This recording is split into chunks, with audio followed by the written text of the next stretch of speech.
11 सालों से रेलवे का एग्जाम नहीं हुआ, खाली भर्ती पड़ा हुआ है।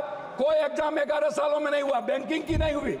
आप हमको बताइए ना कैसा एग्जामिनेशन हुआ। मैं आपके डीआरएम ऑफिस में दलाल घूमते हैं, एमपी के चिट्ठी की कोई वैल्यू नहीं है, कंफर्मेशन नहीं होता। यात्री भाड़ा और माल भाड़ा बढ़ाने के बाद भी आपका रेलवे घाटे में क्यों है? आपने डबल कर दी, ट्रिपल कर दिया। कंफर्मेशन के लिए आपके ऑफिस में, आपके डीआरएम ऑफिस में दलाल घूमते हैं, एमपी के चिट्ठी की कोई वैल्यू नहीं है, कंफर्मेशन नहीं होता है और एमपी का सम्मान आपके रेलवे विभाग में कहीं भी नहीं है।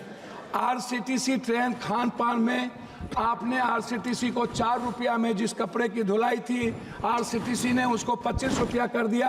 आप बोझ बढ़ा दिए आम आदमी पर।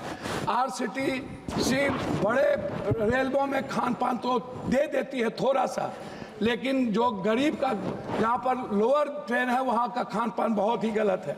दूसरी तरफ आप महिला डिब्बा पर, आम डिब्बों में आप लगभग डिब्बा नहीं है, लगभग आप आम आदमी के लिए कोई डिब्बा नहीं है। वह कंफर्मेशन के बगैर जाने वाला डिब्बा 1 या 2 होता है। 12 डिब्बे हुआ करते थे, अब 1-2 होता है। गरीब रथ के तरह या कोई जनरल गाड़ी के तरह कोई गाड़ी आपकी नहीं है। वंदे भारत को आप चलाइए, कोई दिक्कत नहीं है। वंदे भारत को आप सभी जगह से कंफर्मेशन करिए, अच्छी बात है, मैं उसका धन्यवाद देता हूं। लेकिन आप आम आदमी, गरीब, मिडिल क्लास, हमारे अभी चंद्रशेखर जी ने आपसे कहा आप महिलाओं के लिए आरक्षण की कोई व्यवस्था कंपलसरी करिए, महिलाओं के आरक्षण को।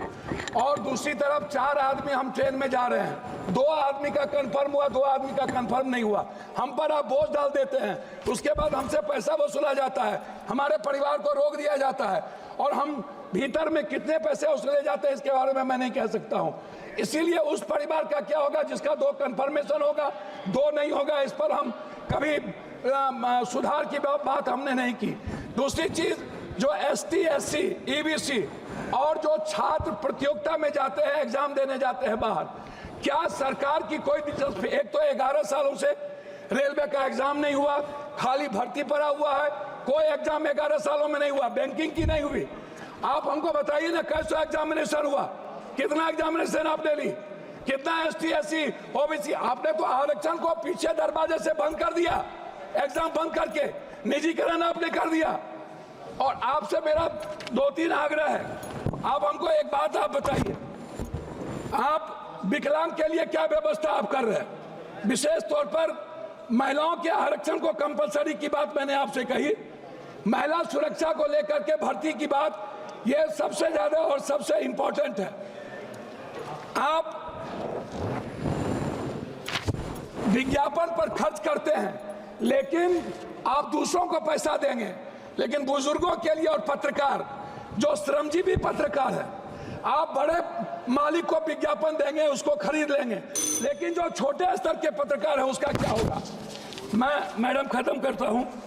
यात्री भाड़ा और माल भाड़ा बढ़ाने के बाद भी आपका रेलवे घाटे में क्यों है? आपने डबल कर दी, ट्रिपल कर दिया।